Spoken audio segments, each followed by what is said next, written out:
People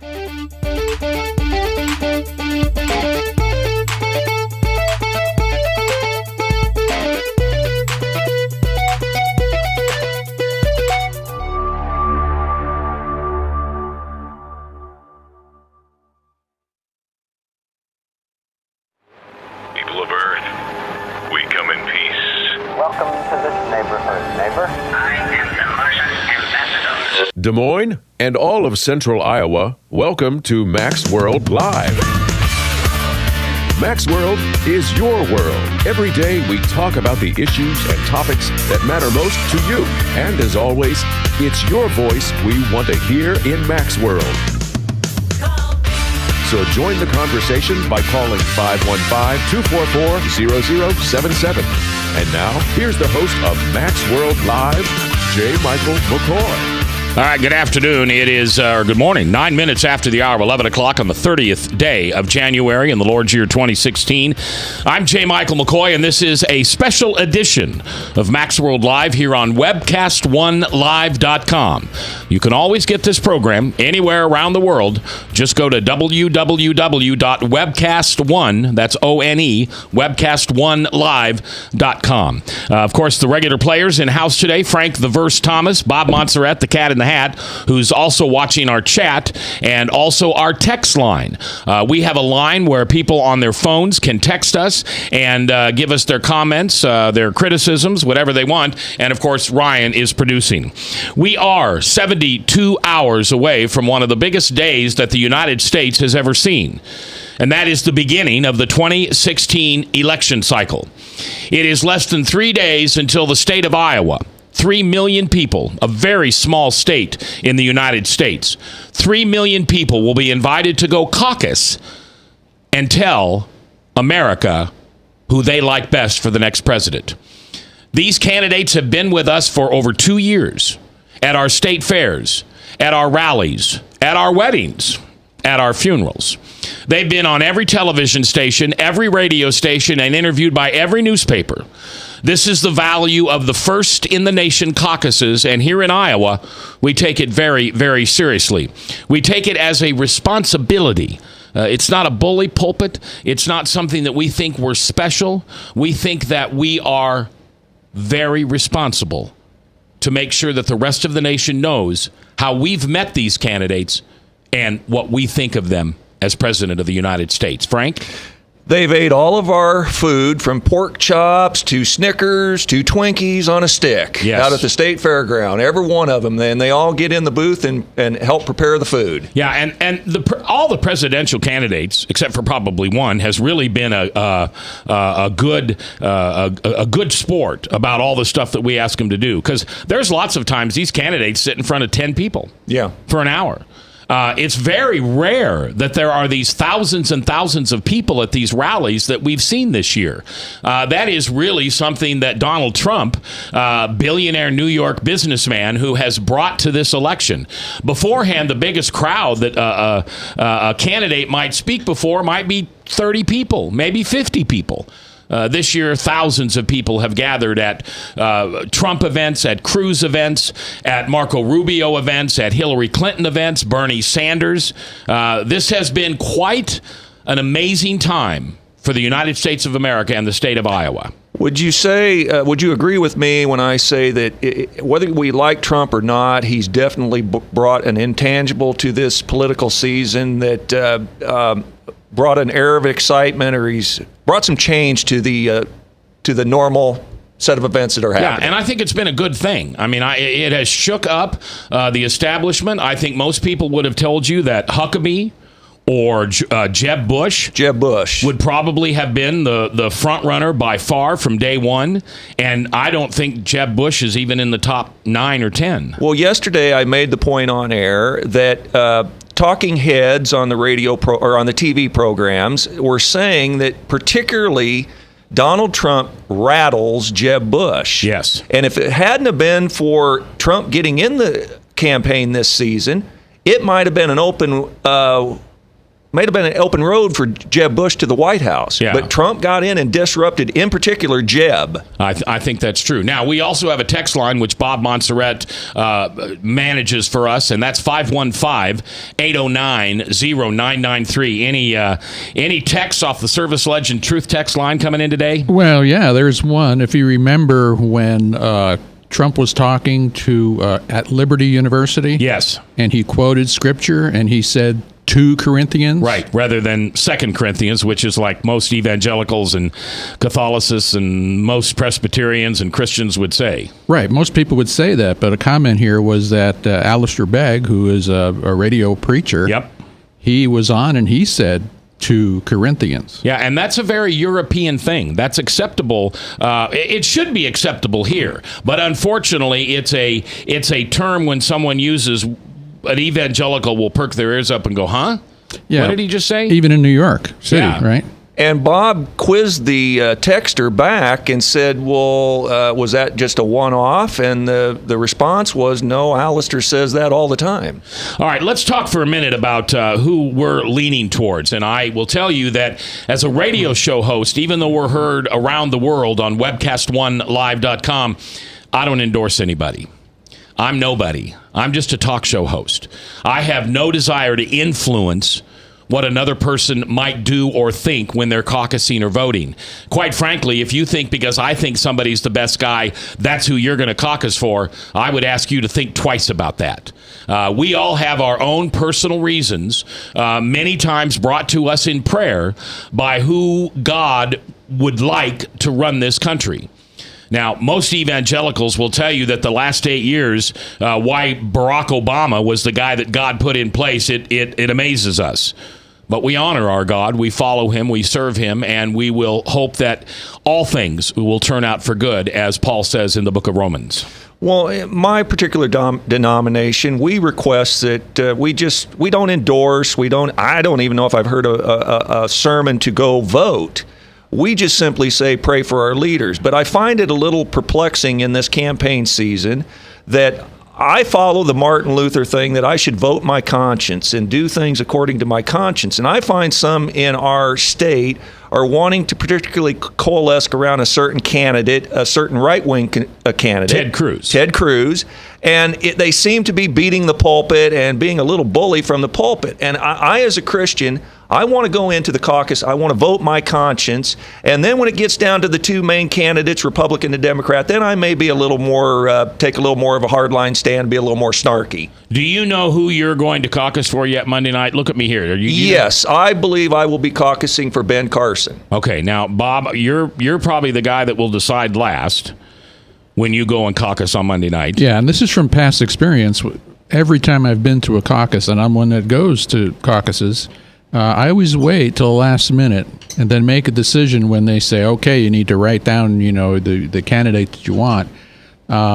Because I think it's a difficult decision, and every year we have more than one person that is attractive and good. Yeah. And so I guess at this point I'm leaning between Cruz, Rubio, and Carson.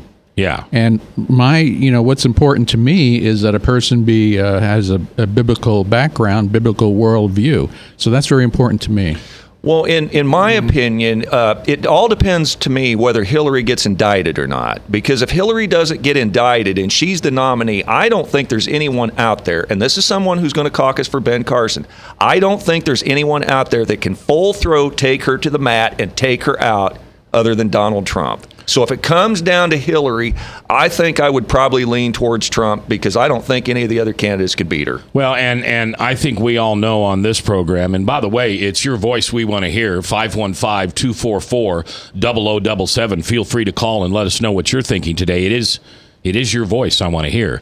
I think most people would tell you, most reasonable people would tell you that Hillary should be indicted.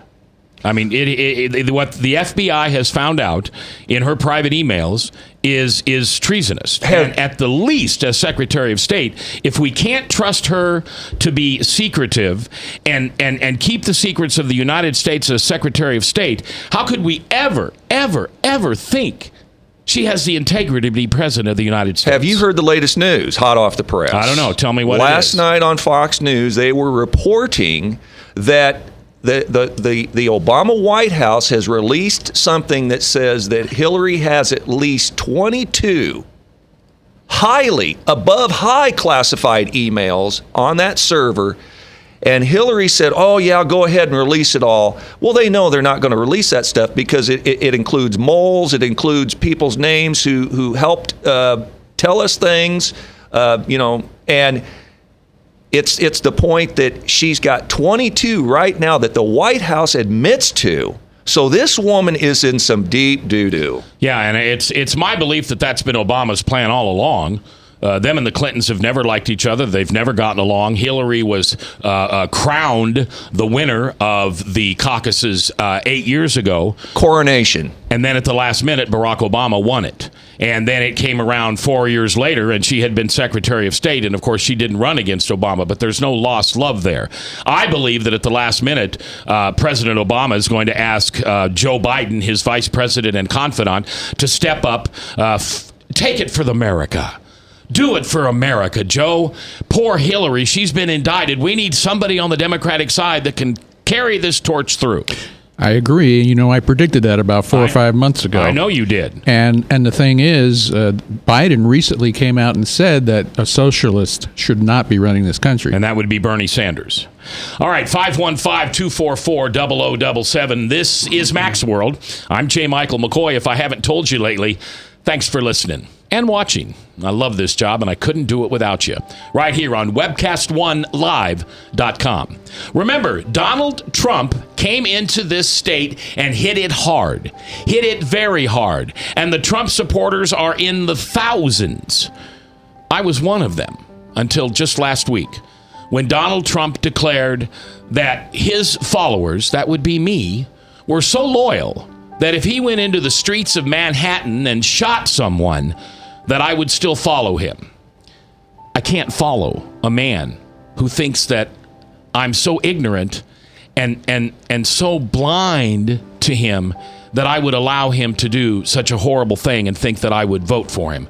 That and the fact that, quite frankly, he continually tells us about his faith, but there are no fruits in his faith. And in Christianity, we call the things that you do as a Christian, which makes you look as if you are following Jesus, we call them fruits. One of the first things Donald Trump said in the beginning of this campaign, when asked by Frank Luntz from Fox News, had he ever asked God for forgiveness? And Donald Trump said, well, no, I don't have to ask God for forgiveness. I just figure it out myself. That's not a Christian trait at all. Christians go before their Father, the Son, and the Holy Spirit, and we drop to our knees and we ask for forgiveness. We ask that we can be repentant of our sins against our fellow man, and then we ask God to forgive us, and through our relationship with Jesus, we are redeemed. Any individual who says he doesn't have to ask for forgiveness certainly is not someone who believes in following our Christ and Savior, Jesus Christ. Can I challenge you just quickly on that, Sure. on Donald Trump? I think that story was that he was reading that there was reports coming out that the people, his detractors, were saying his followers were so loyal that they would follow him no matter what he done. And he was reading this statement, and then I think it was a tongue-in-cheek remark when he said, well, if I went out and shot people on the street, they would still follow me. I think that was I even have some liberal friends who are saying that story is a little bit blown out of proportion. But that's up to the voters. You know, the only person I've heard that is from you. Well, I've never heard it on any report, on any news, in any link. So I just want to recommend that you read Facebook too much. You are way too involved in social media, and Frank, you are the kind of guy that if you read it on the internet, it's got to be true. You kind of remind me of Bradshaw that way. If I read it on the internet, it must be true. But that was not the case. I have to filter it through my faith lenses. Whatever comes in as a Christian conservative, whatever political, culturally, it has to come through my faith lens in Jesus Christ. And he was at where when he said that? I believe he was in Waterloo, Iowa. He was in Sioux Center. Okay, He was at Dordt College, which is a Christian college, and the president of that college, who was standing right next to him, said he was not reading anything. So that Okay. information is incorrect. Now, knowing that, you tell me that everything you do is through the face and a lens of the biblical world. Knowing that he's a fake, knowing that he's lying to you about his faith, or would you still vote for him? But I don't know his heart, nor do I Yes, know you any do. of these other men's hearts. You're not watching his fruit. We went through the fruits of his spirit the other day: love, patience, peace, joy, long suffering. You even acknowledged he demonstrated some of those fruits. Some of those. But any of us. But lying. Thou shalt not lie. But if you took a picture of Bob's life at some point in his life, or my life, or your life, would we bear all those fruits when they took that picture? Maybe Donald Trump doesn't have the whole package yet, but maybe it will come. It will come. But meanwhile, he's telling us he's got it. And I'm not going to elect a man or a woman to run this country who doesn't know who they are. His identity is in money. It's in property. It's in what I have and how I can bully people. That's not the president of the free world. And that kind of reminds me of somebody that you used to be. Which is? That you were where you live, what you drive, you were all about your ego, your career, your job, your money, and now you've been humbled by Jesus Christ. Right. So you should be able, of anybody, to identify with Donald Trump. I do identify with him. I'd make a lousy president. There's a lot of other candidates out there. As Frank mentioned, Ben Carson. We have Marco Rubio, who I believe one day will be the president of the United States. And we have a superior leader in Jeb Bush. And it's a shame during this campaign, Donald Trump has sucked all the air out of the room, because Jeb Bush is probably the most qualified to take this job. But it'll be decided. It'll be decided in 72 hours here in Iowa as the first caucus in the nation. 3 million people given the opportunity to go to a caucus, place their vote, and tell us who they think the next president should be. Now, here's what a caucus is. Everybody gathers in a room. Okay, we have how many? 100 and some precincts right around central Iowa. I think we have 2,000 in the state. Not sure. I have to look it up. Look it up for me, Robert. And so all these people will stand in a room, and representatives for the candidates will stand up and say, here's why I think you should vote for my guy. And these are like 3 or 4 minute speeches. Then after that, depending on who you want to vote for, you go stand in their corner. Kind of like the teacher says, go stand in the corner, or you're not being bad this time. You're going to go stand in the corner. The person that has the most then gets to give the other 2 or the other 3 or the other 4 the opportunity to speak again. And in that time, you can change places. When the clock goes off and the head of the precinct captain says, we've had enough time here, we've had an hour, we've had 2, then a final vote is taken, and then that caucus will turn the results in to the main Republican or Democratic Party, and that will determine first, second, third, fourth, et cetera, et cetera, Bob's et cetera. got a number here for you. 1,781 precincts for Democrats, 1,784 for Republicans. All right, so 3,500 precincts. I was way wrong. 3,500 precincts across the great state of Iowa. So, for those of you who are watching this on Swedish television, we are very pleased to have Sori and Erica, and they are your correspondents in the United States. And in just a minute, Erica is going to join us on this show, and she'll be able to ask us some of the questions and concerns that folks in Sweden may have. We understand that you're a very secular country, and we respect that. We respect that very much. We also know that there is a God, and he created us, and he has control over everything that happens in this world. And should we elect someone only because they have a relationship with God? No. No, not at all. I don't need an evangelical as the president. I don't care.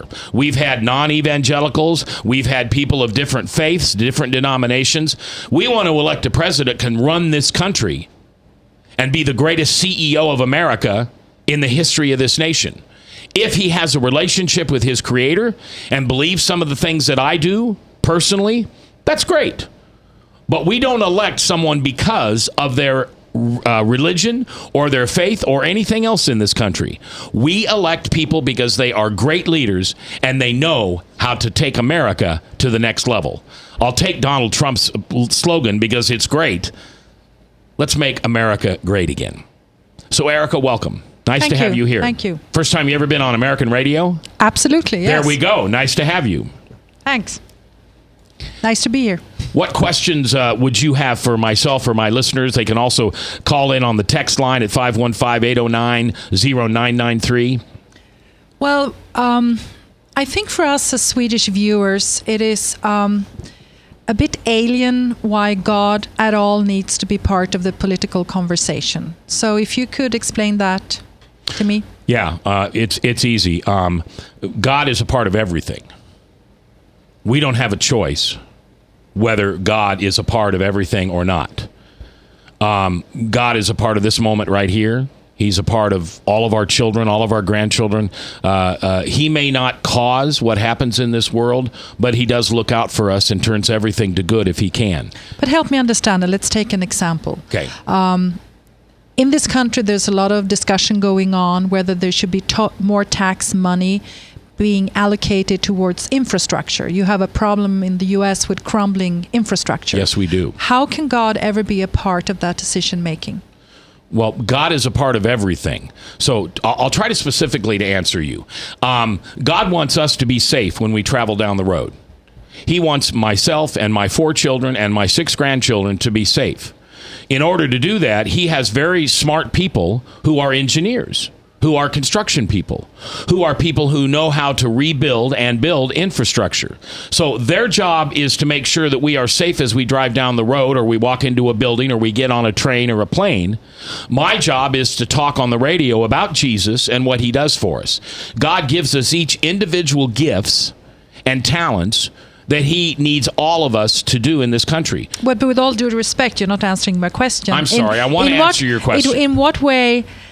being a Republican is believing that the government should be small. So if God wants to keep you safe on roads, doesn't that mean you have to be a Democrat because they believe in big spending? That's a very good question. Government should only do 3 things, in my humble opinion. Government should run the business of the country. The government should protect us from international foes, domestic and foreign terrorists. And the government should be servants to the people. We the people. What has happened in America, because of progressiveness, liberalness, whatever you want to call it, we're now doing all different kinds of things with our tax money. Okay. We are supporting causes. We're doing research. We're doing things that it's not the government's job. It's the church's job to do that. Okay, thank you. Could I ask you a question? Yes. Also something I don't understand. I assume you're pro-life. Yes. Okay. So why should pro-life be a part of the political debate, which it's very present here in the U.S.? Because to me, as a Swedish woman, that should be my personal decision. Well, I'll answer that by saying this. You will never see me get in a situation where I chain myself to an entrance of an abortion clinic to prevent someone from exercising their right in the country to do so. But you got to remember what they're aborting is created in the image of God. But why should it be part of the political debate? I'd like to answer that if I can, because the government's made it legal to have abortion. Okay. The government made it something that's involved in our politics because Roe versus Wade in 1973 decided that we could legally kill unborn children. And in our Constitution, it clearly says life, liberty, and the pursuit of happiness. Someone who chooses to have an abortion on a creature that God created is not following the Constitution of the United States. Roe versus Wade breaks the law in the Constitution. But in most progressive minds, progressives are driven by one thing, how it makes me feel. Okay. If I feel like it ought to be that way, it's going to be that way. Matt, give your little quick personal testimony about what would have happened to you if in 1958 had Roe v. Wade been legal. I'm an orphan. Mm-hmm. I was conceived. I later found out that I was conceived by a freshman in college and her college instructor. And I was given to an orphanage and I was adopted by amazing people. I was lucky enough because of DNA to find my biological mother, and we have a wonderful relationship now. But she clearly has told me that had abortion been legal in 1958, when I was born, I wouldn't be here. So understand. it's really not a faith-based thing as much as it's a survival thing. I told you earlier that God creates engineers, he creates reporters, he creates all different kind of people so we can all work together. Who did we aboard? Did we aboard the person that's going to find... So if Mac wasn't here, I wouldn't be here. This radio show wouldn't be happening. So, talking about Donald Trump, are you convinced that he is as socially conservative that he wants to come across, where he now says that he is pro-life? Do you think that he's speaking the truth about his values? No. Can you explain? I don't think he has values. I think his values are based on the dollar. I think if he wants something from you, he adopts your values. And I ignored that because I wanted a businessman. I wanted a business person. I don't care if it's a man or a woman. We talked earlier about Carly. Carly would be equally as strong in the White House as Donald Trump. Carly has a faith that tells me there's something more important than she is. I was ignoring the fact that Donald Trump thought he was the most important person in the room. Well, he's not. You are, and I am. And our listeners are, and the people of Sweden are, and the people of America are. Donald Trump thinks he's the most important person in the room. That's not a president. That's not a leader of a free world. That's a dictator. That's a tyrant. And in what way do you think Ted Cruz might be a good candidate? What's his strong points? His strong points is he knows the Constitution. When Ted Cruz was 10 years old, his father gave him a copy of the Constitution and enrolled him in a constitutional class for 10, 11-year-olds down in Texas.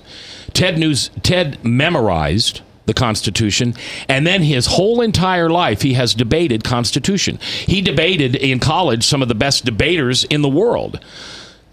Ted Cruz knows what America is supposed to be. He knows the laws. He knows how to break them. He knows how to go around them. You've heard Obama, or you've seen Obama say, all I need is a pen and a phone to go around the Constitution of the United States, which he's done several times, which there are now court cases that are taking him to court. It sounds to me that you want a very fundamental interpretation of the Constitution that was written a long time ago.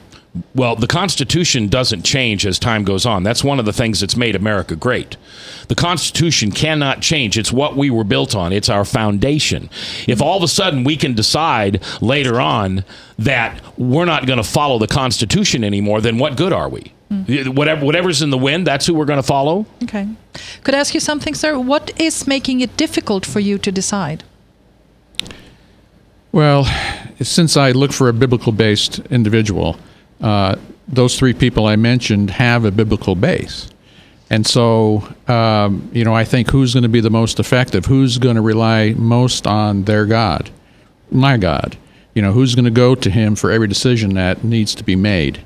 Because I believe that, if you are a believer, you should go to the one that should be guiding us, one that lives in us and can work through us for his purposes, for his kingdom. So the person that seems most authentic in his faith, is that correct, is the one you will go for? Well, for me, yes. But how can you judge that?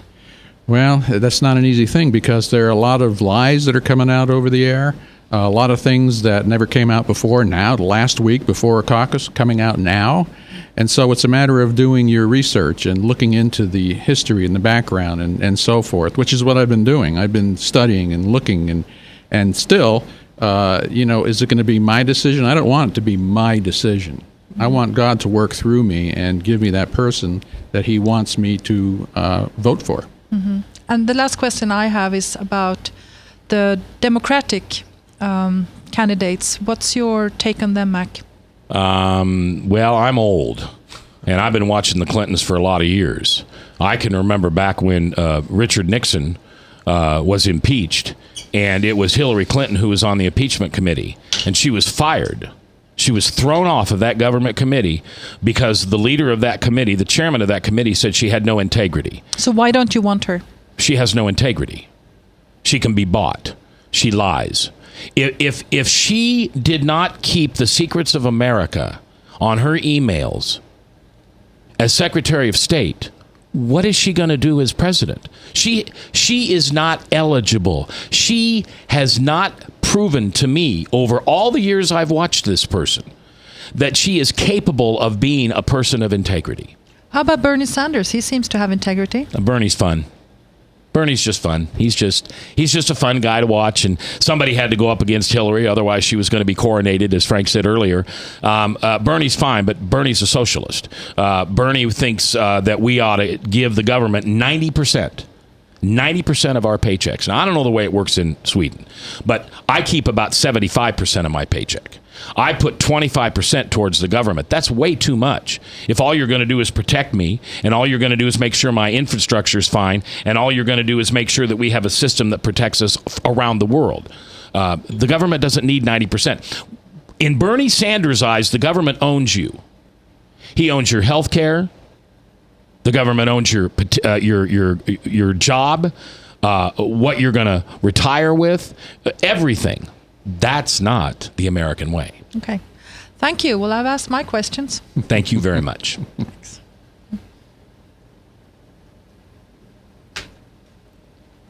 All right. Super.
It's time to start.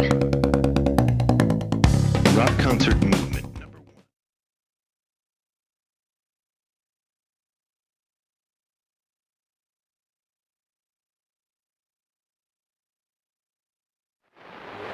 People of Earth, we come in peace. Welcome to this neighborhood, neighbor. I am the Martian ambassador. Des Moines and all of central Iowa, welcome to Max World Live. Max World is your world. Every day we talk about the issues and topics that matter most to you. And as always, it's your voice we want to hear in Max World. So join the conversation by calling 515-244-0077. And now, here's the host of Max World Live, J. Michael McCaws. All right. So the prime minister that you elect is the person who runs the country. He would be like our president. Yeah, correct. Okay. So why did Sweden go so secular? What happened that made people turn away from God? A lot of people feel that you can be a person of faith, but that's your personal, private. Like if you want to have that kind of sort of ethical, moral compass, that's fine. But it should not be something that should interfere with the affairs of the government and the state. They should be kept separate. Okay. So that there was a vote in Sweden, there was a referendum, there was a decision to separate state from church. All right. So, and this is just for me to which is the same as you have here. You're not born into a denominational church in the U.S., right? You enter by free will as a member. So we now have the system that you have in the U.S. So what do you do when your government goes against your faith? Like, for instance, abortion. Well, there is one party in the parliament, which are called the Christian Democrats, who are... Whoa, that's an oxymoron. skeptical, I would say. I don't think they're completely against abortion, but they have a lot of reservations. So people could vote for them if they feel that it's important for them to have that view represented in the parliament. So abortion is legal in Sweden? Yes. How about end of life? Can someone take their own life through doctor's care? No, or we don't have that. You don't have that yet? No, and there's no. I know it's happened I think in Belgium, right? And I think in Switzerland. It's happened in a couple states in America. They voted. No, not in Sweden. Okay. Are you against that? Are On you a against personal level? Yeah. I think that it's an incredibly complex issue that Okay. I would have trouble answering. Think of something that you're passionately against, and I don't know what it is, and you don't even have to share it with me. What happens the day the government comes to your door and knocks on your door and says, "I'm sorry, you can't. You said you're a mother. Do you have grandchildren also?" No. Okay. How many kids do you have? 2. All right. Let's say the government comes to your door and says you can only have one of your kids at home at a time. We won't allow you to see both your kids at the same time. You can see them as much as you want, but you can only see one at a time. What would you do? Would you follow what they said, or would you fight? No, I'd fight. Okay. Sweden has a strong tradition of civil disobedience as well, because we're a very sort of vivacious democracy. So I think people, for something like that, which is also an absolutely ridiculous thing to ask of someone, would absolutely fight it. Okay. But with legal means. But so do you understand? Does that help you understand why when they come to my door, and for instance, my daughter, before she was 18 years old, could have gone to a school nurse and said, "I think I'm pregnant, I want an abortion." And the school has no responsibility. The government schools, they're not public schools, they're government schools, has no obligation to come and tell me. Don't you think that's wrong? But that's what the Democrats have made for a law in the United States. That any child under the age of 18 does not have to have parents' permission to get an abortion. How about if she would have been under 16? Would that have changed it? No, it wouldn't change it. If in America we have a something called Planned Parenthood, which and again, here we go. My tax dollars go to fund that. Why should my tax dollars go to fund a woman to kill her baby? That doesn't make any sense to me at all. I understand that Planned Parenthood do a lot of other things too. No, they don't. That has to do with health. No, they don't. Do you know the number one killer of women in the world is breast cancer? And what tests do women need for breast cancer? A mammogram. Planned Parenthood doesn't do mammograms. So Planned Parenthood doesn't get away with telling me they're for women's health. They are abortionists. It was started by Margaret Sanger, and her desire in the beginning was to kill off the African Americans. She didn't like black people. And so we started Planned Parenthood. She started Planned Parenthood, and that's why Planned Parenthood exists today, because people don't want to be responsible for their actions. You know, people ask me all the time, are you pro-life or pro-choice? Well, I'm pro-choice. Don't have sex if you don't want to have a baby. But for God's sakes, if your mistake creates a person, don't kill it. Why would you kill it? That's a miracle. That's a human being. You don't have a right to take a life. Because here's what I'm afraid of. End of life is coming to America right now. There are now states that are approving that if I want to go to my doctor and say, in my life, my doctor can legally do it. So in America, we no longer care about the beginning of life or the end of life. We're so selfish that the only thing we care about is me, me, me. It's not comfortable for me. It's not what I want. It doesn't feel good. That's how God enters into a government. Because if all you care about is how you feel, where's the Creator? I think Bob did a real good job on it. Why would I want to do anything that God wouldn't want me to do? Yeah. I mean, you've explained this really well to me. I understand it much better. All right. Thank you. I really do. Thank you. I just had one short comment I wanted to mention. A girl can go have an abortion without notification of the parent, but a high school nurse can't give that same kid an aspirin for a headache. So that speaks volumes to me. Sounds illogical. Yeah. Well, and here's another absurd thing in America. The bald eagle is our United States bird. It's the symbol that's on our money. It's on our capitals. If an eagle lays an egg, and I should decide to destroy that egg or to destroy that eagle, that is a felony, and I will go to prison. But across the street, a person can go to an abortionist and kill a baby, and we say that's okay. Now, here's one other example. If a woman is pregnant and she's driving to Planned Parenthood to end that pregnancy, and I decide I'm going to run a red light and I hit that woman's vehicle and that baby dies, I will be charged with manslaughter. So the government thinks that the killing of a child is wrong unless it's the mother who wants to kill it. Erica, that's barbaric. That's Stone Age thinking. That's why God needs to be involved in our government, at least from a moral standpoint. Now, we're losing that battle in America.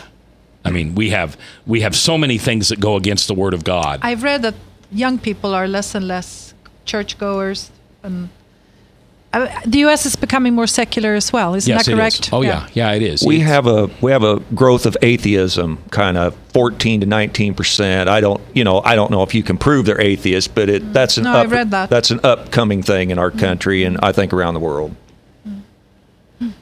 So thanks for coming. Thank you. Hope you had fun. I did. Good. And great television, great visuals. Thank you so much. And good luck, everyone. Are you